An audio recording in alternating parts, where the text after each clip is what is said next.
So let's get started practicing. So welcome to the Building Blocks of Bass. My name is Bob DeBoo. Really glad to be here. Today is our third installment on studying Paul Chambers' Walking on Oleo.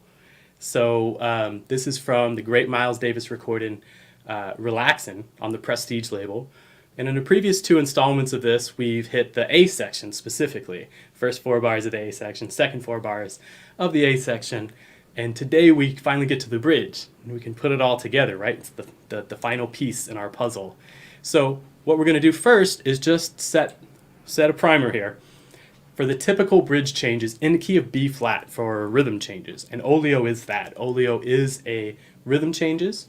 And these are the changes that typically people will go to. These are the first, these are what people would say as far as the bass line, B-A-S-E line, changes to a rhythm changes bridge. So let's check that out really quick. It's a D7, so if we're in the key of B flat, that's the 3 chord, except it's a dominant, so it's not minor. So we've got D7, D7, G7, right? And I'm just playing it, I guess, in a 2 feel for some reason, to C7. So it goes around the cycle of fourths, right?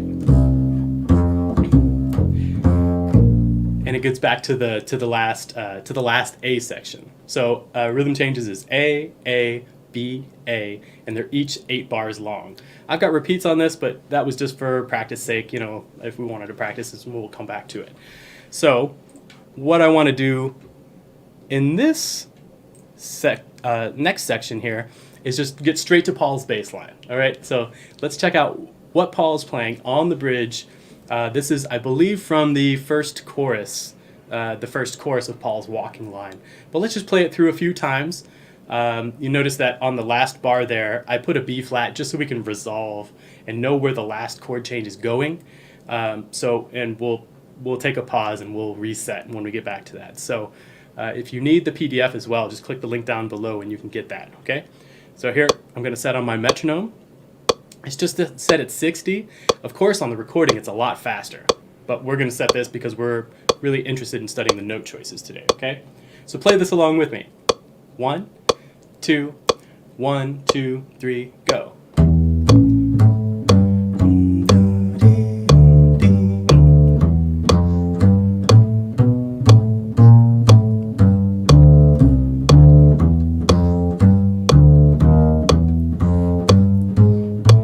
Back to that B flat just perfectly, right? Just right in time. Let's play it again.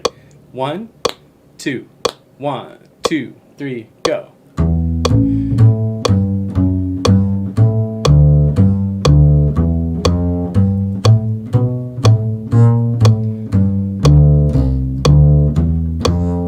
Chromaticism. Some more chromaticism here.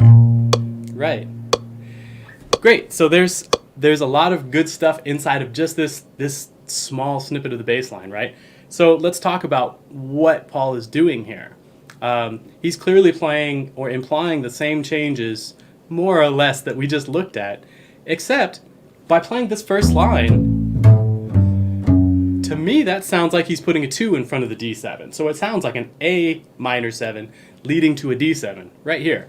So an A minor 7 heading to a D7. I can't get in front of the mic for that one, right? So and he does this almost every time. We'll look at the next example too, and you'll see a really similar thing that happens, okay? And then you can see on the 5th bar, I can't really reach it down there, right? But the 5th bar, where he's starting on that B flat, you could say that's the 7th of C7, right?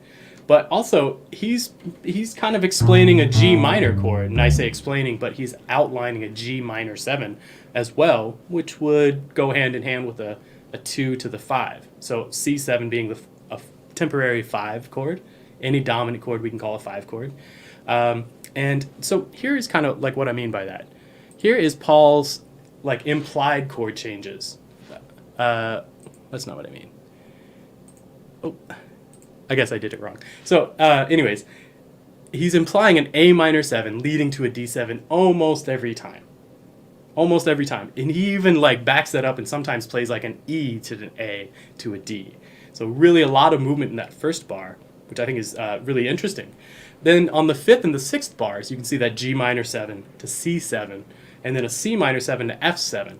All of this could kind of be explained this way. And by the same token, you could stick, there's a bunch of alterations you could do, of course, but you could stick a D minor 7 right here and have it lead this way. And this is what I mean by that. So this is the bridge, this is the rhythm changes bridge, where it's all 2 5s. So we're leading from A minor 7, that's a 2, to the D7, which is a 5. Now these are temporary. I'm saying as they function, this is a 2 chord, so A minor 7, D7. So what would come next? Typically G7. So what would be a 2 of G7 is D minor 7 leading to G7, right? Same idea, G minor 7 leading to C7, and then C minor 7 leading to F7.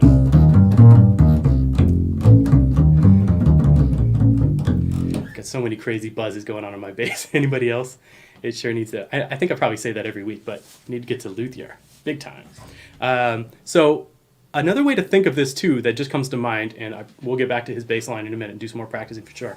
But if you think this is A minor 7, A minor 7 to D7, which is your goal, our goal. Now you just turn that D7 into a D minor 7, into G7. You do the same thing to the G7 and turn it into G minor 7, into C7. And I'm just trying to play around the chord a little bit to get the flavor of it, the chord. C minor 7 into F7, and then a lot of times those dominant chords end up getting altered, like putting a flat 9 onto it. Okay, so back to this bass line really quick. This will explain a little bit more, hopefully, what's happening, what I think is happening in this bass line. Please check in the comments. Give me your thoughts, any questions too that might arise from this. We're gonna get into the comments towards the end of everything, but I'm most interested to know what you think as well. Okay, let's play this through one more time, and then I'm gonna go to how we're gonna practice this. 1, 2, 1, 2, 3, go. So there's that third of D7, root, root. Now you could say this is the third of G minor, but I'm going to call it the 7th of C. The 5th of C minor, the root of F7. Okay, now each of these numbers that are down below there too, I'm referring to what's called the chord of the moment. Meaning, this is not the 5th of, it's obviously not the 5th of B flat. This is a rhythm changes in B flat, but the chord of the moment is A minor 7, so I'm saying that E is a 5th, okay? Then I'm saying that A is the root. Then the chord changes to D7, so I'm saying that's the 3rd of D7, etc., so on, so forth. So that's my explanation for those numbers that are underneath there, okay? So how do we start using some of this? Well, what we've been doing and what I think is effective at getting the same shape, or a similar shape that Paul is using here, which is really, I mean, there's so much to it, like sound, feel, note choice in the moment too, like interaction. But we're really trying to check out like his lines, his note choices, and how that works. So let's break this down and play it in halftime, or in a 2 feel. But these are the same notes from his bass lines that are falling on beats 1 and 3. Okay, the most important one, the most important beats we want to express is beat 1 to get either the root, 3rd, 5th, sometimes a 7th of the chord, but it should be near it, unless you're trying to delay resolution, but I'm still talking. So let's try this out. Play this with me, okay? We'll do it a few times through. If you can memorize it, that'd be golden, all right? Let's try it out. 1, 2, 1, 2, 3, go. So here's the 6, 1.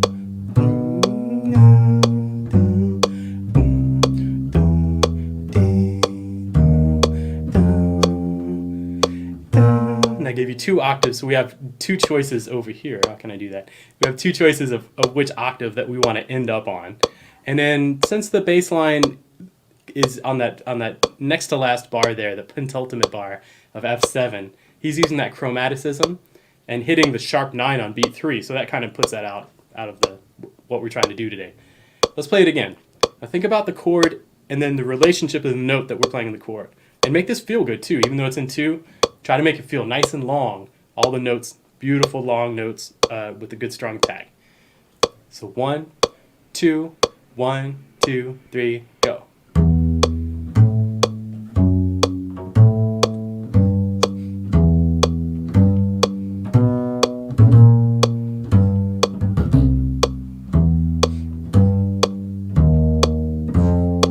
down. So that gives me a whole bar on that F7 with which to fill, okay? So let's look. Here I've taken the time to write out an example based around those chord tones, those goal notes that we're trying to take from Paul's beautiful bass line. So here's an example of that. Play this through with me too, okay? And you'll notice that we're hitting the same chord tones in the same spots, and hopefully this is a good sounding walking bass line. I think that it is. Let me know, let me know if you think it's not. I shouldn't be inviting negative comments on YouTube, should I? But here we are.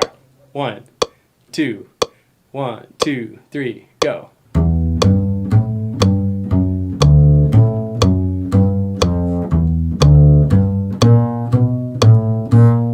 That one's kind of sneaky.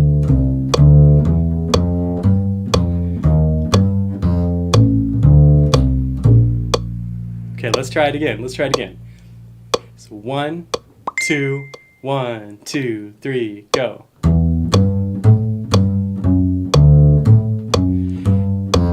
Now some of this bass line is what Paul did in his line, and that's totally fine. Steal all that stuff all day.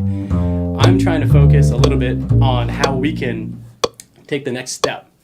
After studying Paul's lines, playing along with the recording, memorizing it is great. You know, memorizing, if you can memorize a whole bass line by somebody like Paul Chambers, that will get into your pores. That'll enter your DNA, and you'll feel that in a much different way than just practicing it or reading it as you practice, right?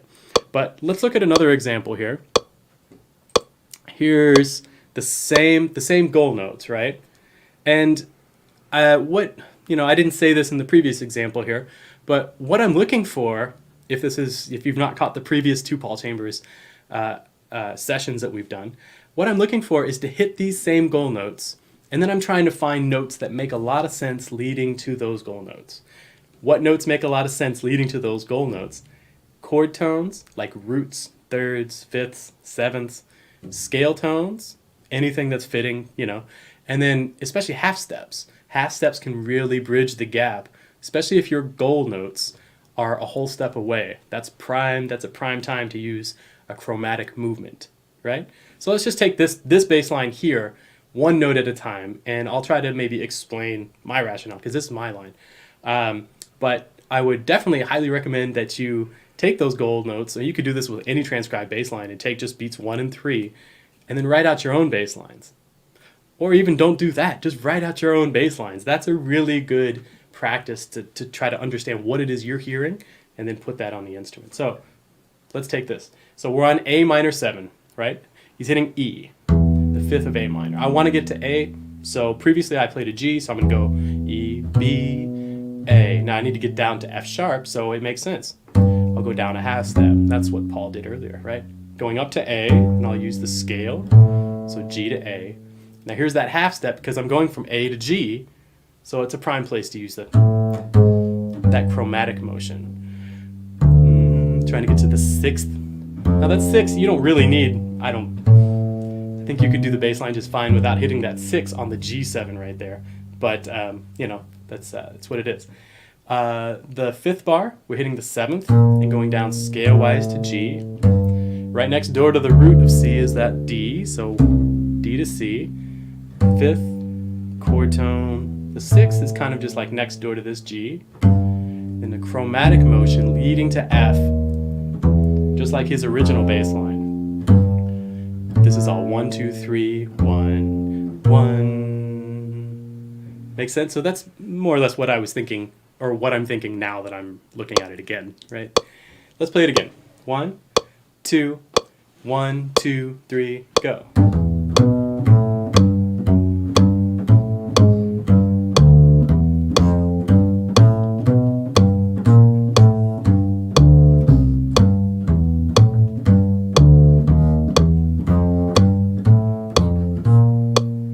Okay, sounds good? So now what I want to do is go back to those goal notes that we were looking at, and let's improvise, let's do some walking on our own, okay? I'm going to play my lines. It's not going to be the same what you're choosing, but let's try. This is doing it more in the moment. I wrote out those bass lines, and you can take those time to compose the bass lines and really get them the way that you want. But of course, it's a whole nother matter on the bandstand. You're not going to be able to write out your bass lines So, or maybe you are, but the goal is to be able to not do that, right? So let's try this out. Let's play this through in a 2 feel again, and then let's start bridging the gap. So we're just going to loop this. We'll take a pause when we get to B flat, but other than that, we're just going to play over these chord changes that Paul is implying on the bridge of Olio. Ready? So in the 2 feel, the way it's written first, and then we'll go into the walking line. 1, 2, 1, 2, 3, go. So the 3rd of D, the 5th of D, G. So we want to be thinking about how we can bridge the gap between these notes. So everything there just explain the time. Okay, here we go. 3, 4.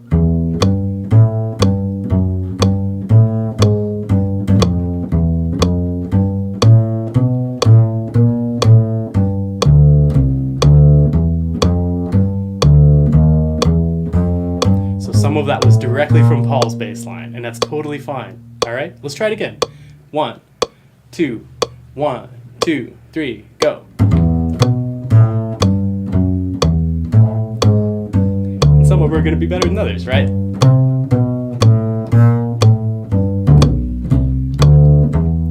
But it's really important to be able to do this in the moment too.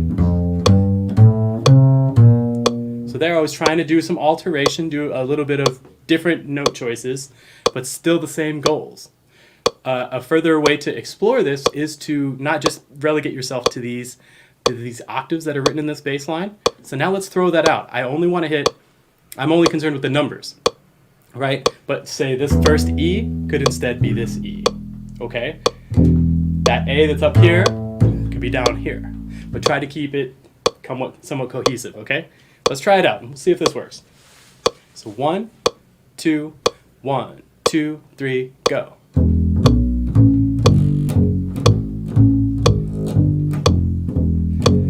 That kind of pushes me right away. So that was not good, that big jump like that, right? I mean, not to me. It didn't sound great. Let's try it again. 1, 2, 3, go.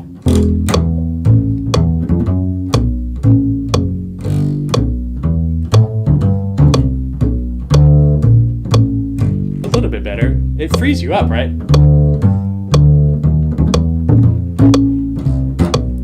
All right, I want one more pass at that. 1, 2, 3, go.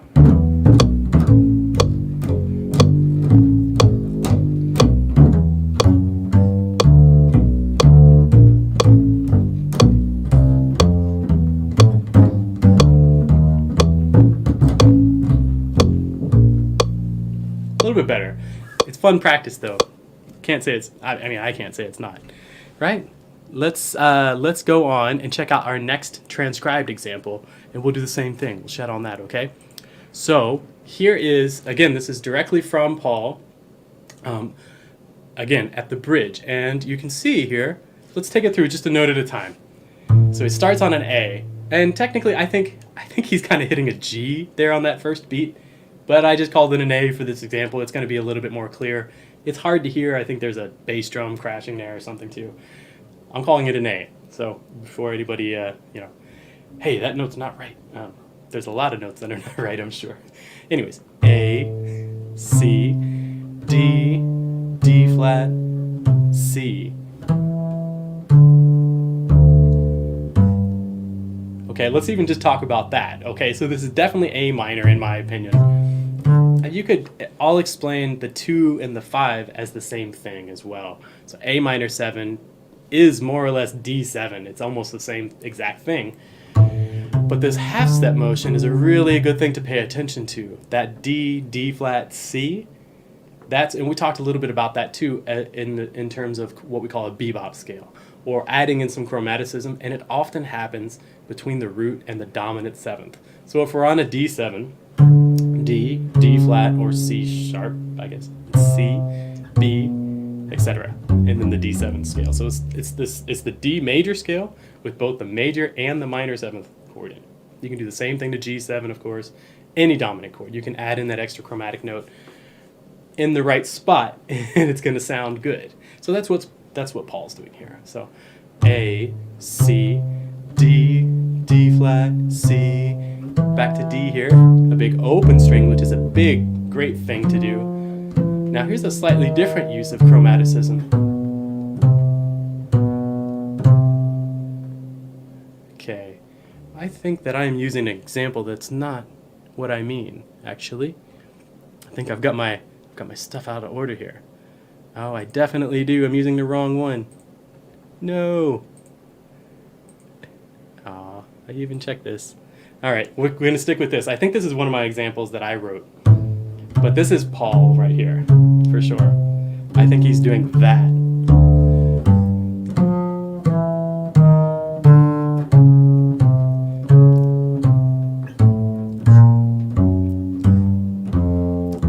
So I'm not playing what was written there. I'm trying to remember what the line was. It'll be in the PDF down below.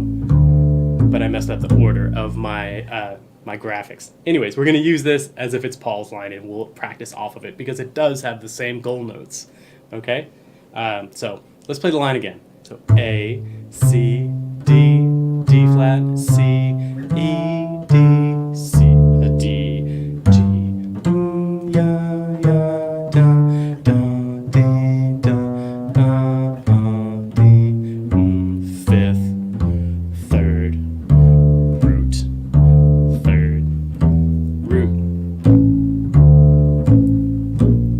yeah, definitely. And that second to last bar there, that F7, I'm pretty sure he's playing the root 3, 6, 5, 1, which is, we covered that back in the building bass lines, building blocks of bass session. So let's play this line in time and see how it goes, okay? So 1, 2, 1, 2, 3, go.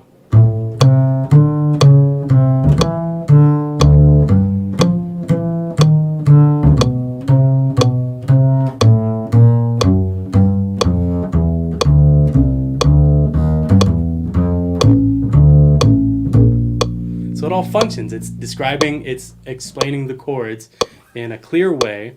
We're looking for good strong attacks, of course, long notes. It's one of Paul's biggest things. Roy Haynes, I didn't hear this story directly, of course, but Roy Haynes loved Paul Chambers because he played the fullest quarter notes. He said that you get the fullest quarter note from Paul Chambers more so than almost anybody else. And so that's something that we want to think about while we're doing it, as legato, as long, as round as you can. It's like hitting the cymbal, the ride cymbal. You hit that, it attacks, and then it keeps ringing. Same thing. Still ringing, as if we hit a ride cymbal. So same thing in our bass lines, right? All right, so note choice-wise, let's get back to this. Let's play this line one more time, and we'll break it down a little bit. So 1, 2, 1, 2, 3, go.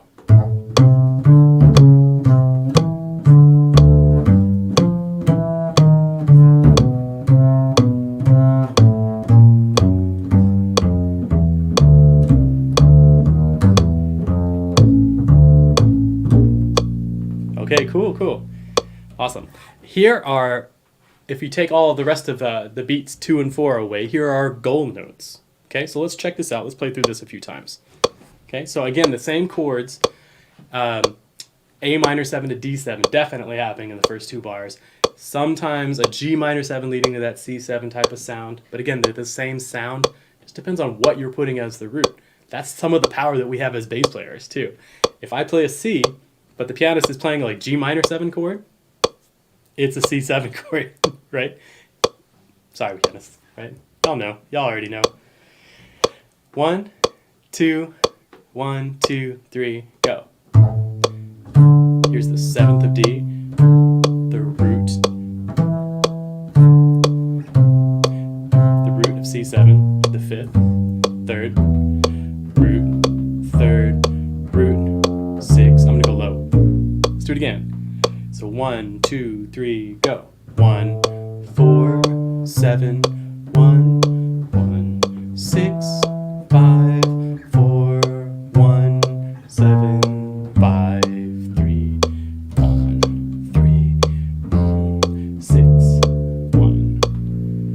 All right, let's play around with this now and use some octave displacement. So play the same line. Let's see if you can change some of the octaves inside of it. And we'll still try to make that flow, okay? So I'm going to start with this lower A and play this D here. I'm going to play some of this in the lower range and then try to see if I can't tastefully bounce it around. Try it with me, okay?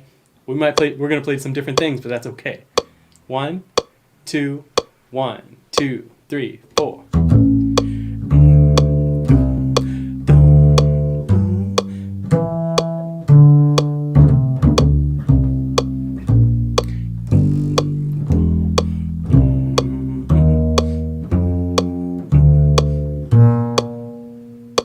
It works, right? Let's try it. I'm going to start high this time and see if I can't get low. 1, 2, 3, go.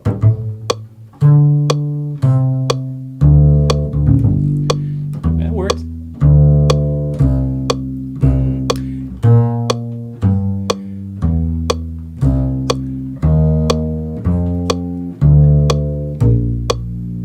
Awesome.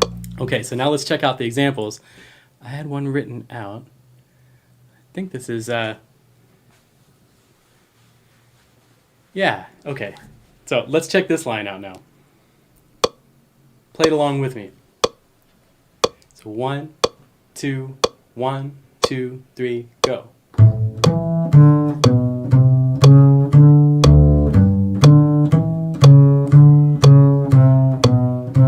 Here's that dominant bebop type of sound.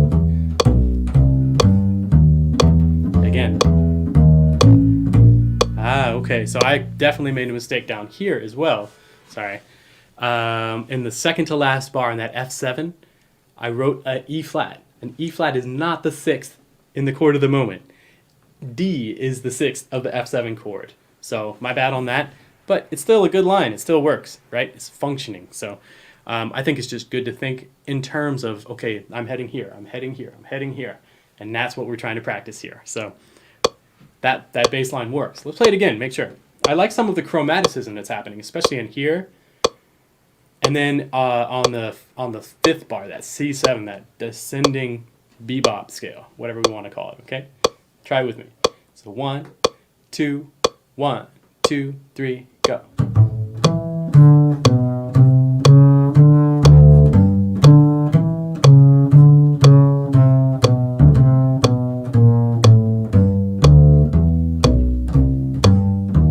Should be an E flat too. All right, mistakes are abound here today. I apologize. The C minor 7, the second, right before the C minor 7 chord, there should be an E flat. There should be a flat in front of that E, and then it's E natural. I'm not, I'm human, so that's gonna happen. It's gonna happen, and this is the bass line from earlier that I thought was PC's, but it's actually one that I wrote, and I just got it out of order. So. Let's keep shedding, though. Let's keep shedding. If you want to see the actual bass line, click the link downstairs, and you can get the PDF for it, okay? But let's go based off of this now, and we're just going to shed this for a little while, okay? So we want to hit these goal notes, and then try to connect them as clearly as we can, okay? And further, after we do this, we'll just take away this goal note-like idea and just try walking over the changes themselves, okay? 1, 2, 1, 2, 3, go. G, D, C, E. Here's that E flat. Let's try it again. So 1, 2, 1, 2, 3, 4.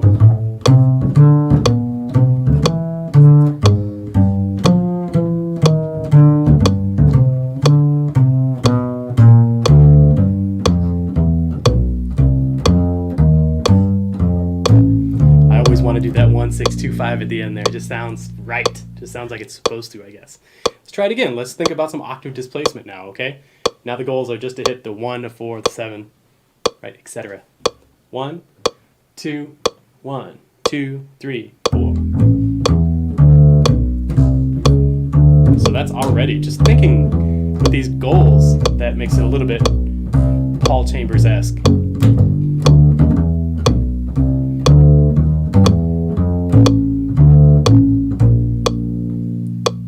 It works, right? So now the tempo is a consideration too. So if we start speeding this up a little bit, That's going to be more realistic. There's not a lot of rhythm changes to get played, you know, at that speed. That's a little bit on the low side. But that's okay. For practicing our note choices, that's totally fine, and that's something that we need to do. Okay, so now what I want to do is just think about these Paul Chambers implied bridge changes. Okay, so the chords that are at the top, and then I've got underneath, I've got the chords that are the standard typical, you know, what you'll find in iRealB or in a real book chart, whatever, most likely, the standard go-to of the rhythm changes. But let's play these Paul Chambers 2/5, or the 2/5s that are written here. So 2/5 going to G7, honestly, then a 2/5, 2/5 heading to, you know, back to B flat. So here we go. 1, 2, 1, 2, 3, go.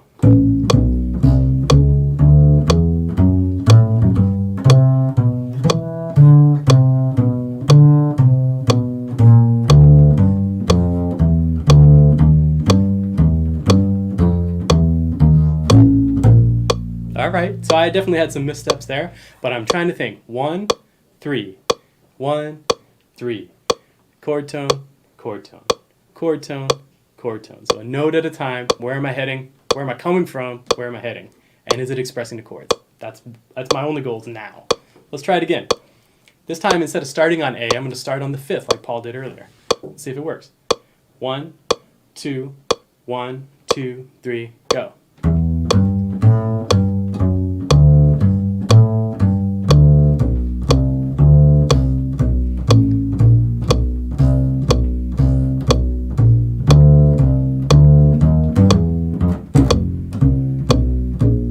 Trying it. 1, 2, 3, go. And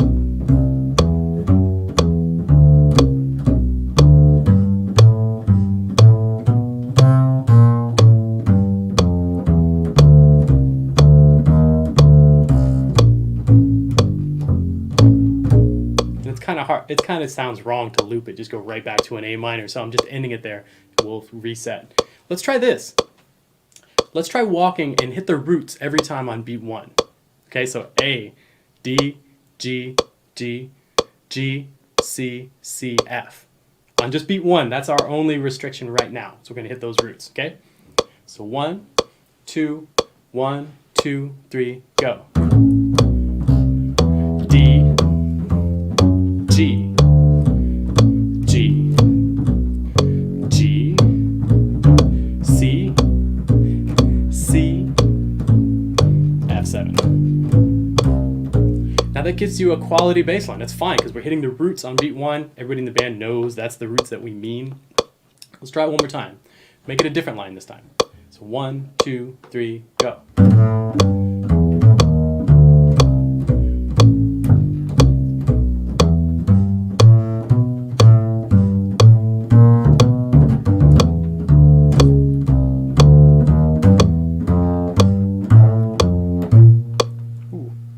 Missed that last note. Okay, cool. So now let's try the same thing, but let's hit the thirds of each chord. Okay, so on beat 1 of A minor 7, hit a C. On D7, hit an F sharp. On G, hit a B again, hit a B flat on that G minor 7, E on the C7, E flat on the C minor 7, and of course A on the F7. Okay, this is not something you want to do every time, but we're practicing this. We're shedding it, right? So let's try it out and see how it works. So 1, 2, 1, 2, 3, go.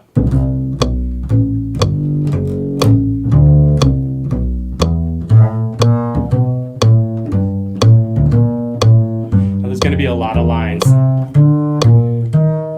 That sounds similar when you do that to the third of B flat. Let's try it again. 1, 2, 1, 2, 3, go.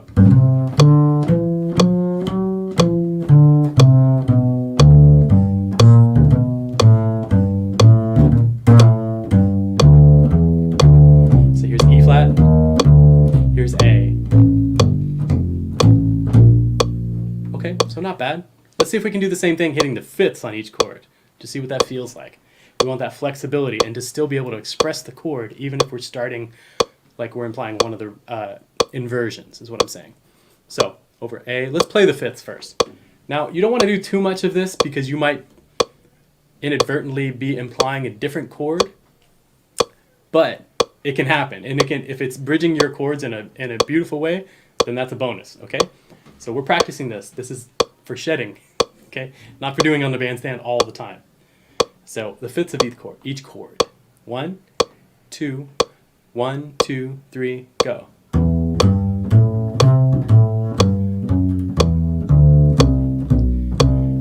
So it's like we're implying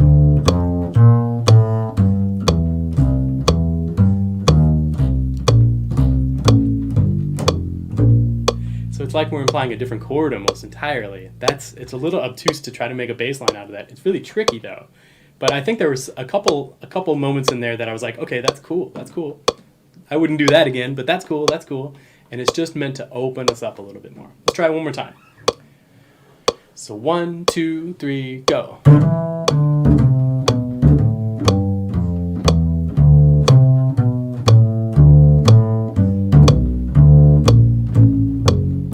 It's hard to make it sound like the chord of the moment. Right? But it's a challenge, and that's what we're looking for. Okay? So let's forego all of that now and just practice walking over this. So we're going to keep the metronome going. We've been shedding it at this tempo. Let's just bump it up a little bit, see what that feels like, okay? So I've got this on 2 and 4. It was at 60 beats per minute. Now it's at 70. So it's putting us at 140, which is not super fast for rhythm changes, or fast at all for rhythm changes at least. But it's a good shedding tempo, right? Okay, so make it feel good. Try to not hit a root every time. Try to not hit a third every time. Try to vary your lines, but still keep them flowing. Okay, we're trying to channel a little bit of PC here. You ready? So 1, 2, 1, 2, 3, go.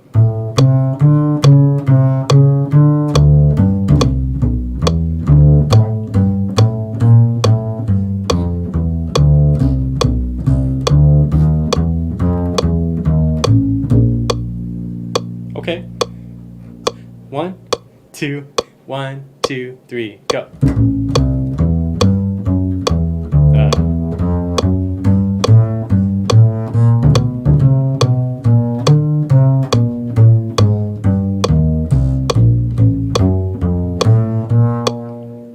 Let's keep doing it. 1, 2, 1, 2, 3, go.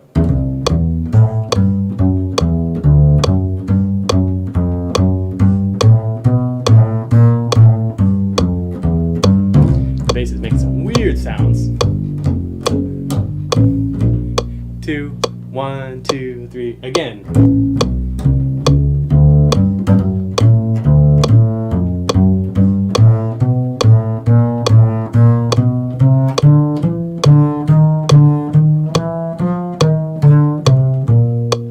The bass might blow up on live YouTube. Okay, so that's great. That's the changes that Paul is implying on Olio on that relaxing. Really quick before we head over to comments, I want to do this and just take it a step further. We're going to add in this D minor 7 before the G.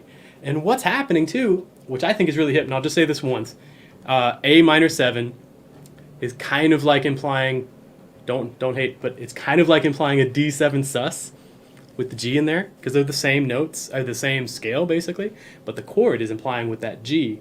If you had a D on the bottom of it, it'd be like D7 sus.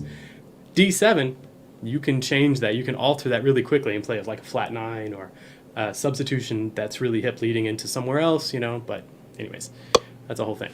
Let's try playing over these changes. Try hitting the roots on beat 1 every time. 1, 2, 1, 2, 3, go. How creative can you get? Not very much, right? I'm just speaking for myself. Let's try it again. 2, 1, 2, 3, 4. Root, root, root, root, root,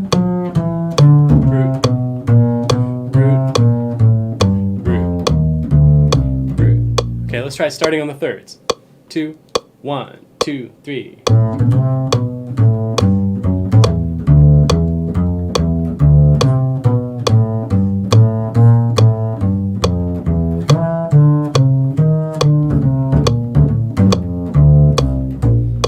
not great, but that's because I'm putting in those restrictions, you know? It's something to shed. All right? Cool.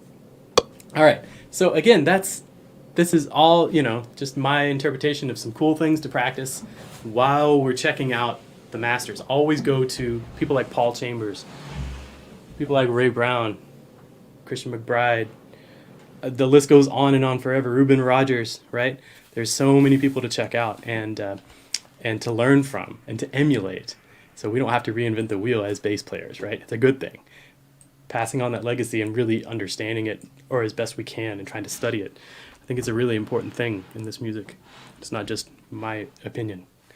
Okay, cool. Let's hop into the comments real quick. Okay, yeah, I had asked about some of y'all's favorite Paul Chambers recordings, and Scott was giving me Visitation. Great melody. You were like made a request to hit that, I think, too. So maybe when we hit a Rhythm Changes melody, we can check that out. That would be a good one, actually. We might have to hit that. So Busta Bass, Kinda Blue, leads my list. His interplay with Bill in the intro. Oh yeah, totally. Yeah, that's a really, yeah. That immediately comes to mind and kind of like gives me like physical emotions thinking about that. It's really weird, right? Yeah, his Red Garland work is great. Absolutely, Dudu Fada. I really dig his Red Garland work. I think A Garland of Red, that track, that version of A Foggy Day on there, I had all of that committed to memory at one point. And also he did like a duo thing that's like a bootleg with Red at the Cafe Bohemia. That's really super hip too. You can find on YouTube. I don't think it was ever released. But I was just thinking about I've Got Your Love to Keep Me Warm. Y'all know that one, right? It's Paul's recording, and he's playing the melody. It's just him and drums, and I want to say it's Art Blakey, but I could be wrong about that. It could be Philly Joe, but I want to say it's Art Blakey and Paul just playing duo.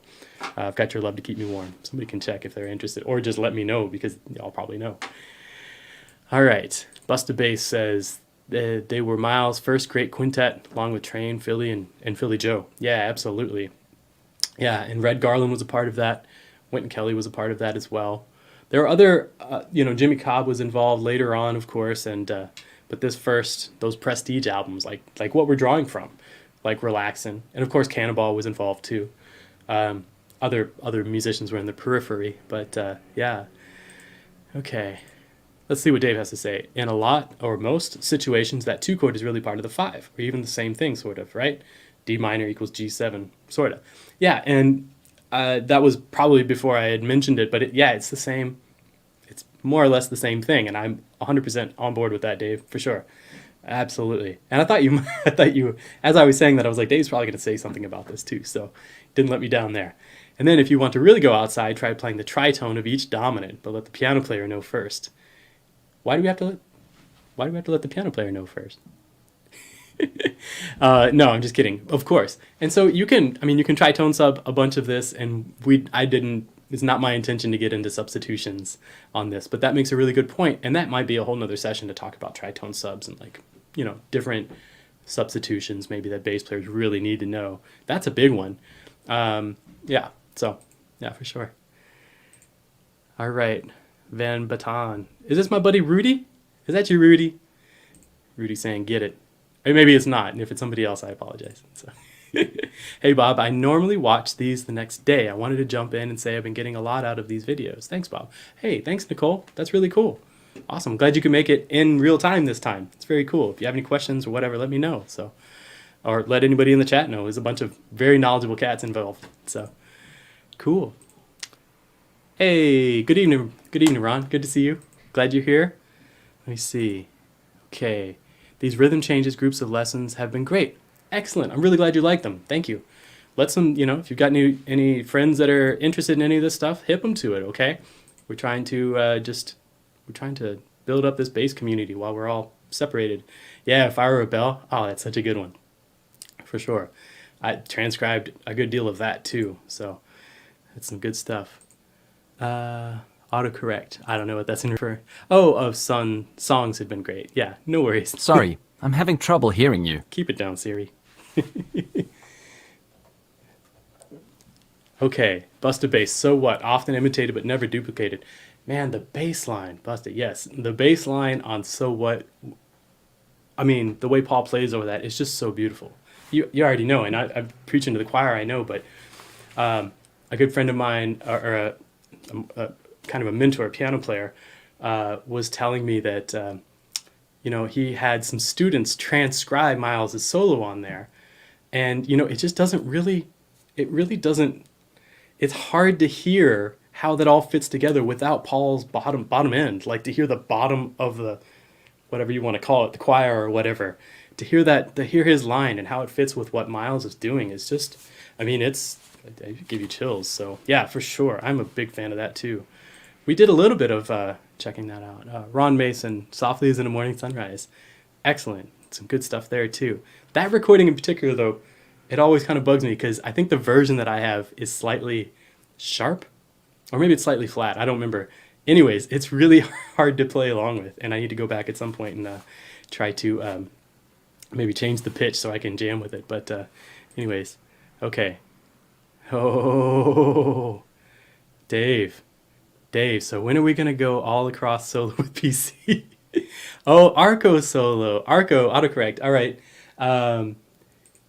When do you want, Dave?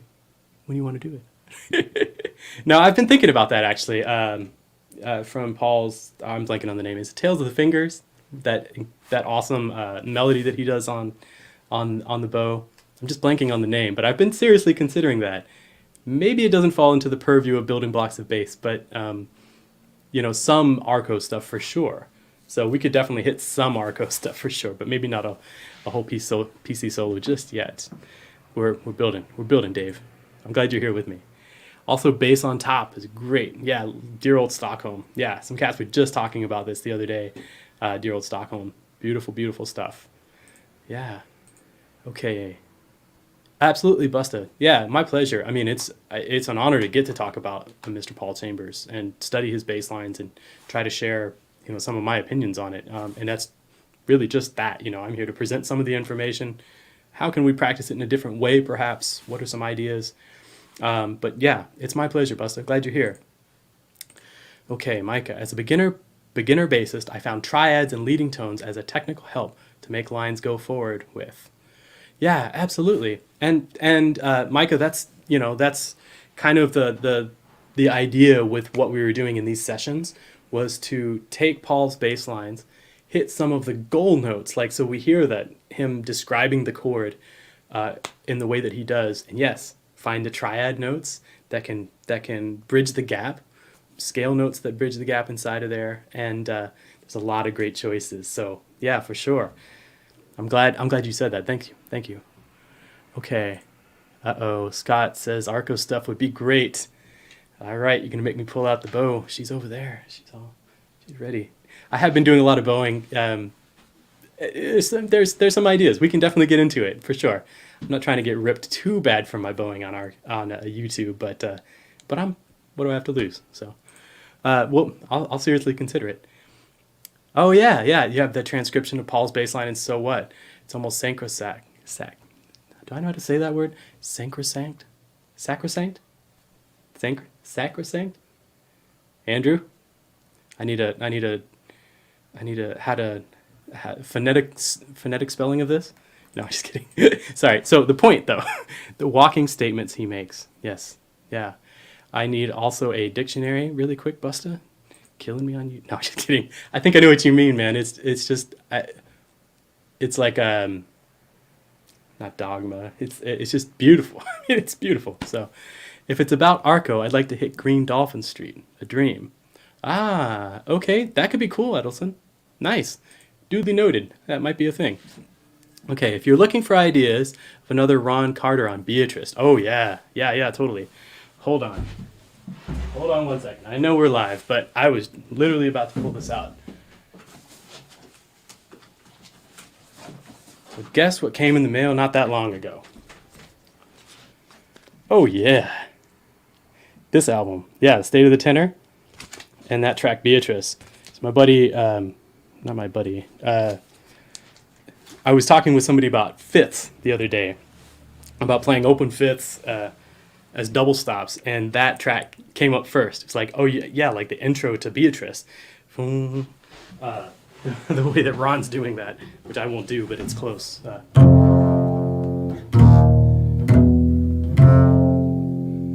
I gotta listen. Hitting those fifths like that, yeah, is something else.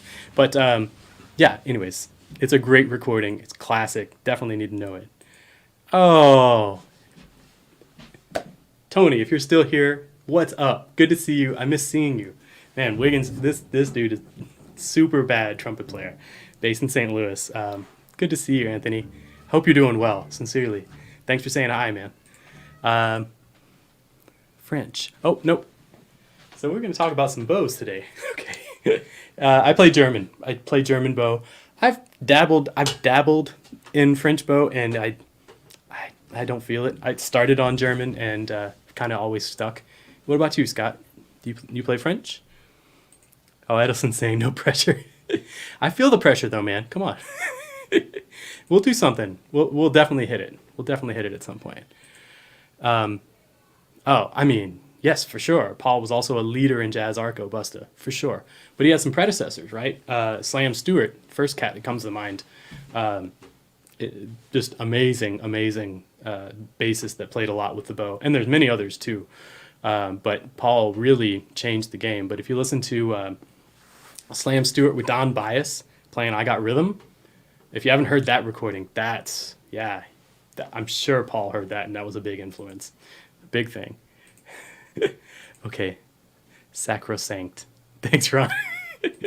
I'm trying, buddy. Oh yeah, such a beautiful set of albums. Yeah, for sure. And that's just the first one, yeah. But those recordings, yeah. Something else. Hey Alexander, how are you? Thanks for tuning in. Thanks for saying hi. Good to see you. You play French? Beautiful. And Paul played German exclusively. Yeah, for sure. Yep. Cool. All right, we'll do the last one and then I'll have to sign off, okay? So Scott, haven't played German since middle school. Yep, yeah. All right. So thanks so much for tuning in today. It's always a pleasure to get to come play bass and practice with you guys and with everybody here. And I really appreciate it.